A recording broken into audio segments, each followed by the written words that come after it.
शारदा की तरफ सिर आ रहा है। अच्छा इधर ये कहाँ गया? ये आ रहा है भैया। मेन फोकस नहीं चलेगा। हाँ इन्हें हटा दिया भाई साहब, अरे भाई थोड़ा साइड हो यार, साइड हो जा बिल्कुल। जब भी अटक गए तो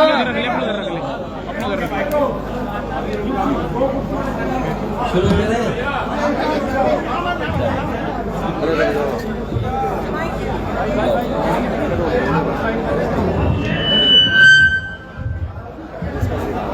अरे कैमरा भाई थोड़ा इधर हो जाओ यार दोस्त। अरे इसको हटा देते हैं। आ जाने दो। लगा दो अक्षय, तुम वहाँ चलो। अब सही लग गया। चलो हो गया सही। भाई तुम हट जाओ यार, थोड़ा इधर कर देते यार इसको। हाँ तुम इधर इस तरफ आ जाओ। नीचे बैठ जा भाई। लाइव चल गया भाई। 19 देखना एक बार आगे का भाई सेल्फी स्टिक सार्थक भाई थोड़ा सा सार्थक थोड़ा सा साइड सेल्फी स्टिक लाए। बस बस बस बस। मैं सबसे पहले अपने प्रेस के साथियों का बहुत बहुत धन्यवाद देना चाहता हूँ। एक बार चेक कर। मैं कर ले सुबह जल्दी आना चाहता था, लेकिन जिस तरीके का मौसम था उसके कारण मैं समय पर नहीं आ पाया। उसके बावजूद मैं समाजवादी पार्टी के नेताओं का, जिस जनता से मुझे अभी मिलने का मौका मिला, मैं आभार व्यक्त करना चाहता हूँ, धन्यवाद देना चाहता हूँ कि सहारनपुर में कम समय और मौसम खराब होने के बावजूद भी उबड़ खाबड़ सड़क, गड्ढों वाली पानी से भरी हुई सड़क के बावजूद भी बड़ी संख्या में जो लोग निकल करके आए, मैं उन सब का आभारी हूँ जिन्होंने ऐतिहासिक स्वागत आज समाजवादी पार्टी का किया। मैं बधाई देना चाहता हूँ यहाँ के संगठन के लोगों को और अपने नेताओं को और कार्यकर्ताओं को खासकर, जिनकी वजह से इतने कम समय में ऐतिहासिक कार्यक्रम हो पाया है। जो जोश और उत्साह और जिस तरह का अपनापन, जो प्यार, जो मोहब्बत देखने को मिली, मैं भूल नहीं सकता। इतने कम समय पर इतना शानदार और इतना जोशीला रोड शो कभी कल्पना नहीं कर सकते थे जो सहारनपुर में देखने को मिला। मैं ये कह सकता हूं इस बार ऐतिहासिक जीत होने जा रही है। ये जीत की शुरुआत है। मैं इससे पहले जो विधानसभा का चुनाव हुआ उसके लिए भी मैं सहारनपुर की जनता का धन्यवाद देना चाहता हूं। समाजवादी पार्टी के समर्थन में जहां हमारे पार्टी के विधायक जीते और जो नहीं भी जीत पाए उनको इतना वोट दिया जिसकी कल्पना नहीं की जा सकती। ऐतिहासिक वोट उस समय भी दिया और आने वाले समय में जो राजनीतिक परिस्थितियां बन रही हैं, मुझे पूरा भरोसा है कि सहारनपुर इस चुनाव में समाजवादी पार्टी के पक्ष में मतदान कर करके 24 के आने वाले समय की लड़ाई को संदेश देने का काम करेगा।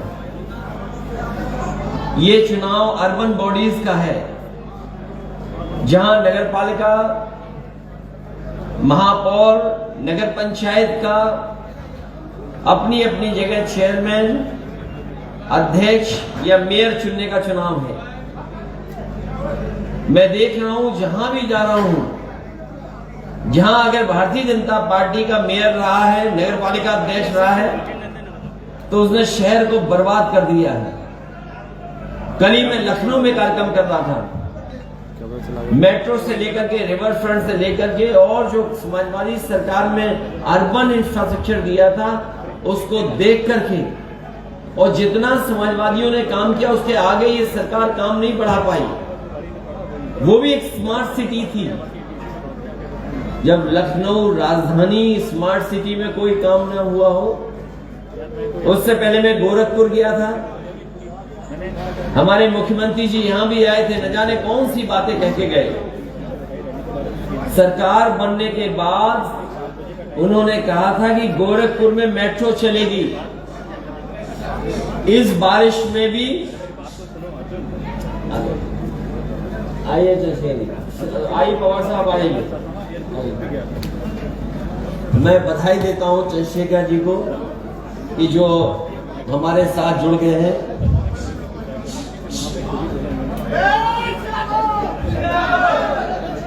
ये चुनाव जहां अर्बन बॉडीज का है, वहीं जो शहरों में सुविधाएं देनी चाहिए थी, मिलनी चाहिए थी, हमें पीछे मुड़ के देखना है क्या इस सरकार ने वो सुविधाएं दी हैं।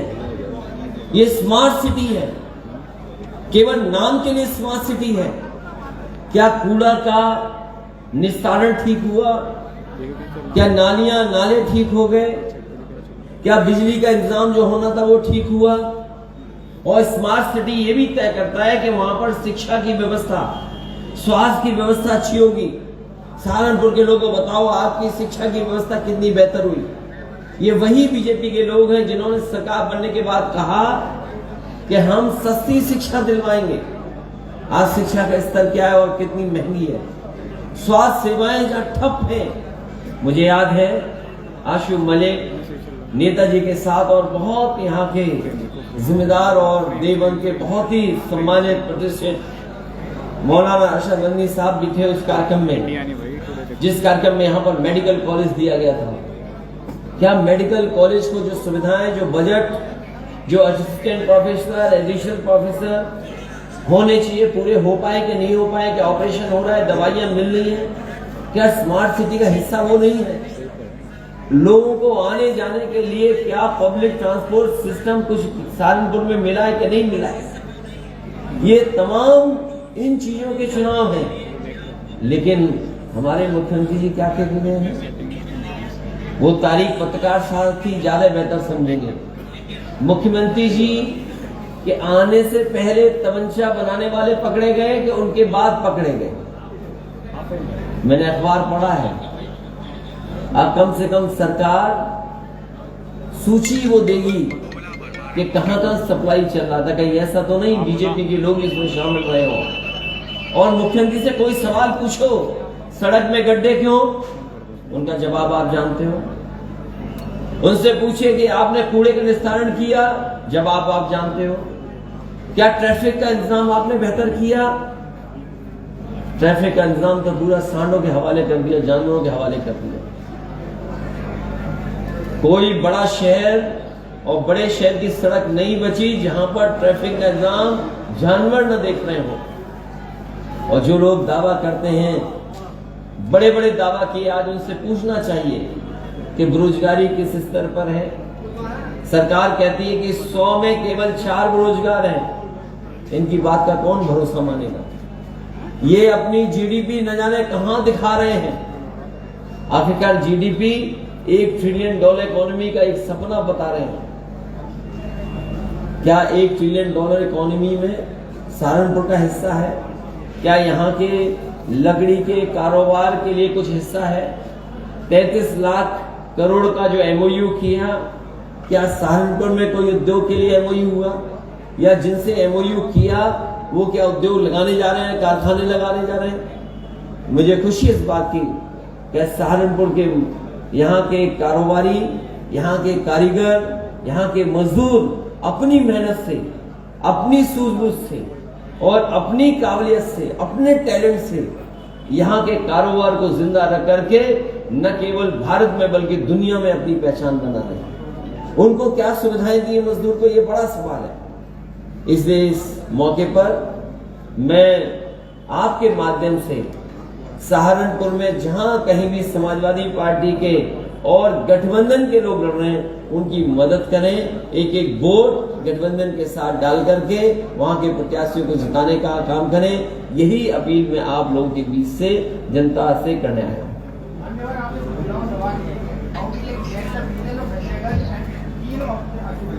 सहारनपुर में सड़कों से आप आए हैं, स्मार्ट सिटी स्मार्ट रोड का आपने जिक्र किया है, वो पहले में जो विजन है वो हमको चाहिए सहारनपुर के लोगों को। आजू बाजू के अंदर काम करने की ये उसके नीचे क्या मतलब देख रहे हैं आप?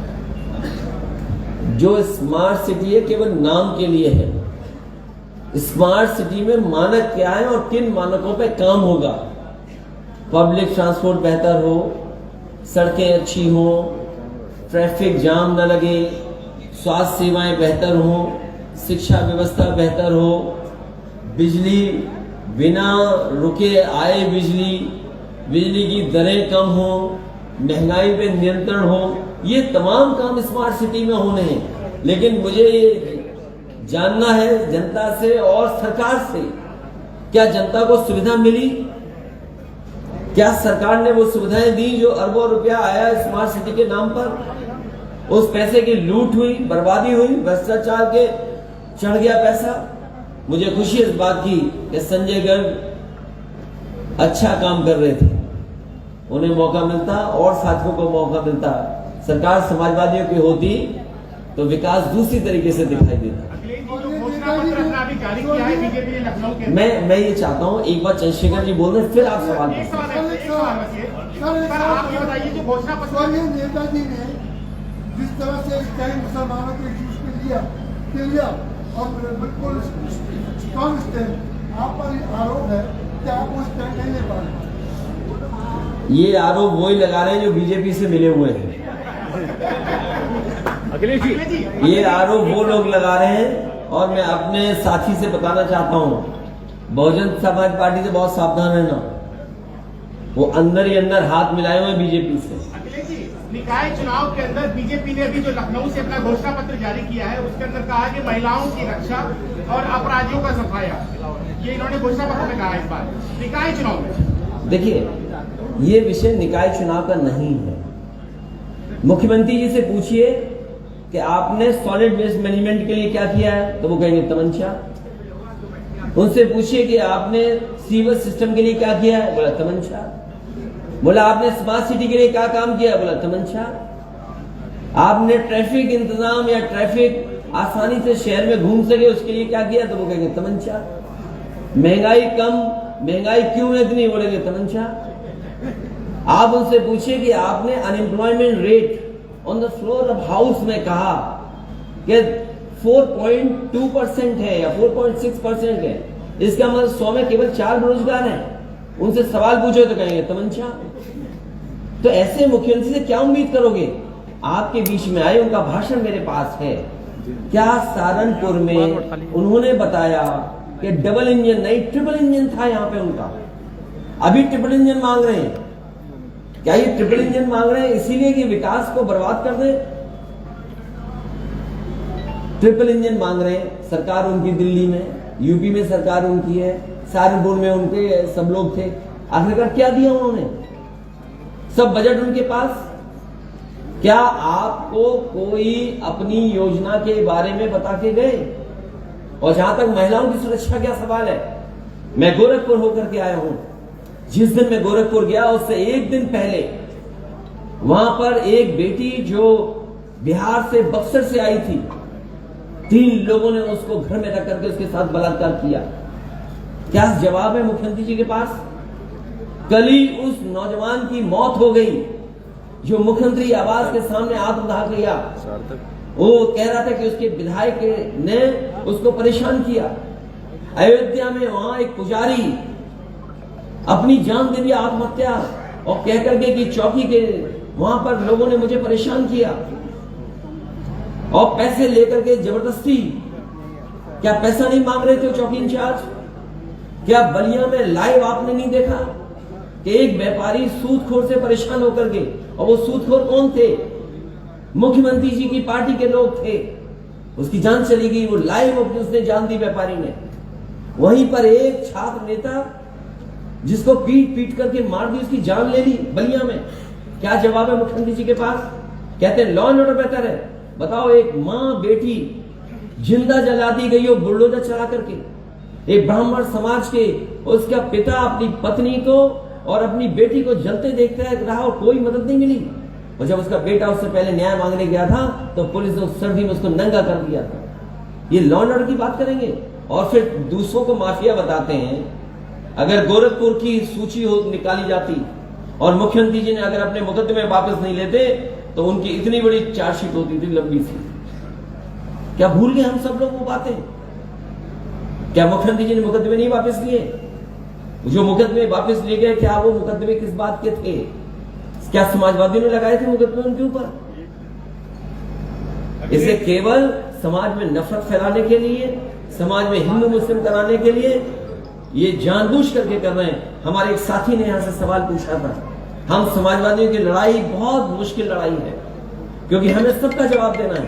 बीजेपी के लोगों को किसी का जवाब नहीं देना है, वो केवल नफरत की राजनीति कर रहे हैं। और मुझे खुशी है कि चंद्रशेखर जी इस लड़ाई में हम लोग के साथ दे रहे हैं। जो सपना देखा था बाबा साहब भीमराव अम्बेडकर जी ने, जो सपना देखा था माननीय काशीराम जी ने, उस सपने को हम लोग मिलकर के आगे बढ़ाएंगे और उस पर चल करके उन पिछड़े लोगों को, दलित भाइयों को और जो शोषित वंचित रहे, उनके साथ खड़े होकर उन्हें सम्मान दिलाने का काम हम लोग करेंगे। अखिलेश जी, एक सवाल है, आपके रेजिम में लॉ एंड ऑर्डर ज्यादा बेहतर था।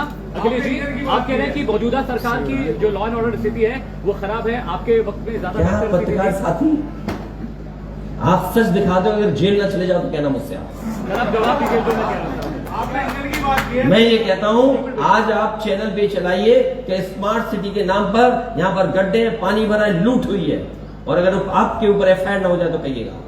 पिछली बार गठबंधन को कितना वोट मिला था? गठबंधन को बहुत वोट मिला था, लेकिन बेईमानी से हरा दिया हम लोग।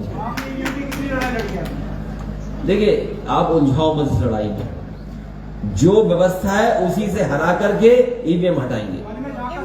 आपने इंजन की बात की है, दूसरा इंजन और तीसरा इंजन कब लगाया जाता है, पहला फेल हो जाए तो मेरे पत्रकार साथी अखबार पढ़ा करो। इंजन टकरा रहे एक दूसरे से, और मैं उदाहरण देता हूं आपको। प्रधानमंत्री जी के निवास के पास वाईफाई को इस्तेमाल कर रहा था, उस पे आरोप है न जाने कितनों का पैसा लूटा उसने। दिल्ली की बड़ी बड़ी एजेंसी नहीं ढूंढ पाई उसको, न पकड़ पाई, इसलिए क्योंकि उसकी तस्वीर सब बीजेपी के बड़े नेताओं के साथ है। और एक हमारे बहुत सम्मानित प्रतिष्ठित बाबा जी हैं जिन्हें दिखाई नहीं देता, उनके साथ भी उनकी तस्वीर। सोचो कहां की एजेंसी गई, यूपी की एजेंसी छापा मार के पकड़ ली वहां पे, और जैसे उन्होंने उसको पकड़ा वैसे ही दिल्ली की एक एजेंसी ने गोरखपुर के एक बड़े उद्योगपति का छापा मारा। 4 दिन इनकम टैक्स बैठा हुआ है। तो सोचिए आप, उद्योगपति उत्तर प्रदेश का, यूपी की एजेंसी नहीं मार रही छापा, दिल्ली की एजेंसी छापा मार रही है। दिल्ली में एक बैठा है, उस पर यूपी की एजेंसी छापा मार रही है। तो टकरा रहे इंजन के नहीं टकरा रहे हैं। और उदाहरण दे दूं मैं आपको, अभी तक उत्तर प्रदेश का परमानेंट डीजीपी नहीं बन पाया कोई। ये नई व्यवस्था है, कार्यकारी डीजीपी, जिसके पास कोई कार्य नहीं, उसे पता ही नहीं किसने कार्य कर दिया। ऐसे तो डीजीपी पे है, कोई परमानेंट डीजीपी नहीं है। ये डबल इंजन नहीं, डबल इंजन टकरा रहे एक दूसरे से। मुख्यमंत्री जब सहारनपुर आए थे तो उन्होंने कहा कि कोई कर्फ्यू नहीं लगता, पहले कर्फ्यू लगा करता था और तमंचे चलते थे पहली सरकारों में, और हमने युवा को टैबलेट दिया। अच्छा पत्रकार साथी, तमंचे वाली खबर मुख्यमंत्री जी के आने के बाद की अखबार में छपी है कि उनके पहले की छपी है? बता दो मुझे। बात की है तो इसका मतलब मुख्यमंत्री जी को पता था तमंचे कहां है। तो क्यों मुख्यमंत्री जी ने पहले नहीं पकड़ा? या ऐसे अधिकारियों के खिलाफ क्या कार्रवाई करेंगे कि उनके जाने के बाद तमंचा फैक्ट्री पकड़ी गई हो? और फिर मैं आपसे कहना चाहता हूं कि जो तमंचे की बात कर रहे हैं, तमंचे कहां जा रहे थे? और एक पुरानी कहावत है, ओल्ड हैबिट डाई हार्ड। ये बात समझ लो, तमंचे से किसको प्यार रहा है? बात ये हो रही है कि तब से लेकर अब तक कर्फ्यू नहीं लगा, 2017 से लेकर अब तक कर्फ्यू नहीं लगा पूरे। अरे कर्फ्यू लगा, अच्छा दंगा या हिंदू मुस्लिम झगड़ा कराने पे लाभ किसको होता है? कौन कराता है? किसकी भाषा खराब है? कौन लोग हैं ऐसे? वो वही लोग हैं जिन पे मुकदमे थे कभी। इसीलिए मैंने कहा आपसे कि मुख्यमंत्री जी स्मार्ट सिटी के बारे में जानते नहीं। आपने देखा नहीं कितने बुद्धिमान हैं विधानसभा में, बोले 46 में 56। अरे भूल गए हमारे लखनऊ में रोज पूछा, सदन में कहा 46 में 56। तो क्या उम्मीद करोगे वो स्मार्ट सिटी के बारे में जानते होंगे? अखिलेश जी, अरे रुक जाओ एक मिनट। स्मार्ट सिटी के बारे में क्या होना है, क्या ये बता पाएंगे? स्मार्ट सिटी में क्या क्या होना है? जो मुख्यमंत्री 6 साल में अपने गृह जनपद में, अपने जहां से लोकसभा के सांसद रहे हो, वहां मेट्रो न चला पाए हो।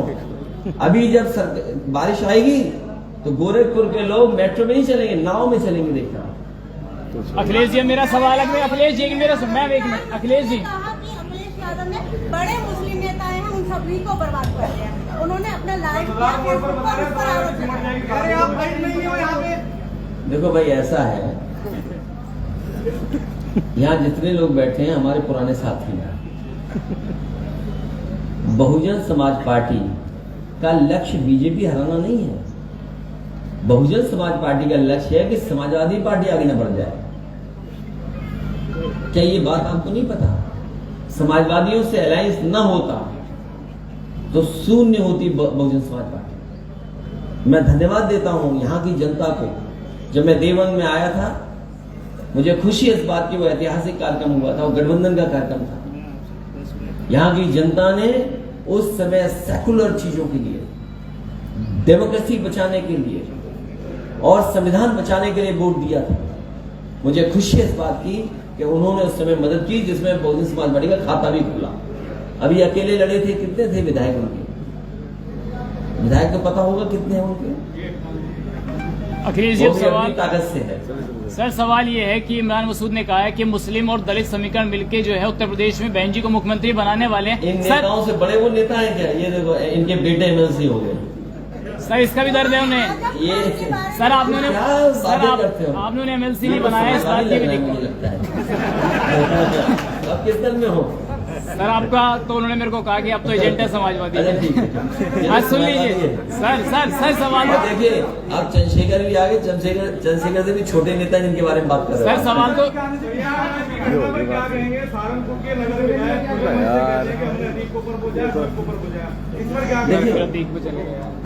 बहुत ठीक, बहुत समझदारी से आप छुपाना चाहती है।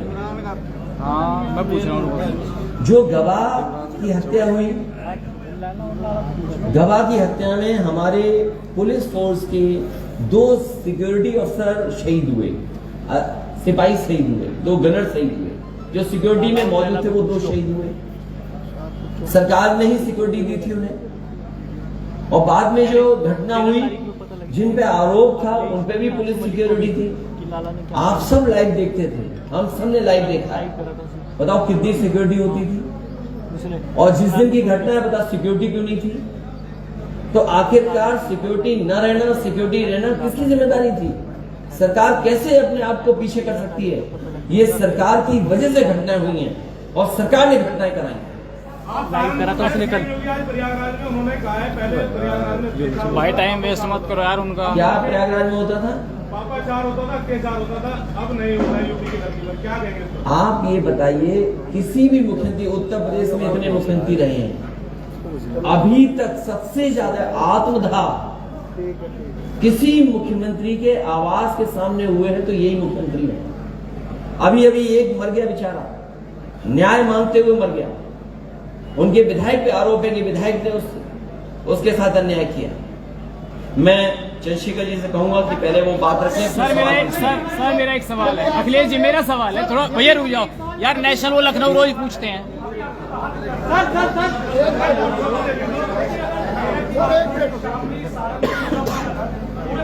प्रदेश की बात करें तो तमाम सीटें ऐसी थी जहाँ पर सपा और आरएलडी के नेता आमने सामने लड़ रहे थे। बीजेपी के लोग कह रहे हैं कि जब गठबंधन, अरे तुम्हें, आपको ये नहीं पता, ये इलेक्शन, जब ऐसे इलेक्शन होते हैं जहाँ कार्यकर्ता लड़ना चाहते हैं, ये सेलिब्रेशन है उसका। डेमोक्रेसी में थोड़ा बहुत तो सेलिब्रेट करने दो हमें। हम हर कार्यकर्ता को बैठा दें? अरे असली गठबंधन है विधानसभा लोकसभा, जहाँ से फैसले होने। तो अभी हम अपने कार्यकर्ताओं का मनोबल बढ़ा रहे हैं। अखिलेश जी, मेरा सवाल है सर। तो क्या स्मार्ट सिटी में आप क्या करेंगे? स्मार्ट सिटी जब तक नहीं बनेगा, मेयर धरने पे बैठेगा लखनऊ में। कौन कह रहा है? कौन कह रहा है? कहाँ पर है रात कहाँ पर? चलो चंद्रशेखर जी को बोलने दो पहले। सभी मीडिया बंधुओं का, अध्यक्ष जी ने अपनी बात रखी, आपके सवाल के भी जवाब दिए। मैं इसी जिले का रहने वाला हूँ अभी आते हुए जिस रोड से हम आए आपने उसके हाल देखे होंगे, महाड़ी वाली जो रोड है, मेले वाली रोड। तो ज्यादा कुछ नहीं कहना, इतना कहना है कि ये जो स्मार्ट सिटी है वो सरकार के कागजों पे है, सड़क पे नहीं। और अगर कोई सवाल कर दे तो मुकदमा, चाहे पत्रकार हो, चाहे आम आदमी हो, कोई नेता हो या कुछ और, सब पे मुकदमा। आप बहुत सारे सवाल पूछ रहे थे अभी, हमारी लड़ाई उनसे है ही नहीं जिनके लिए सवाल आप पूछ रहे हैं। हमारी लड़ाई उनसे है जिनसे हमें कुर्सी छीननी है, जिनके पास मेयर का पद है, जो सत्ता में बैठे हैं। जो सत्ता में है ही नहीं, जिनसे लड़ाई नहीं, उनके लिए क्या सवाल और उनको क्या जवाब। लोकतंत्र है, जनता तय करेगी कि किसको क्या मिलेगा। हमारा काम मेहनत करना है। पिछले 5 साल से हम लगातार मेहनत करते रहे, अब भी मेहनत कर रहे हैं।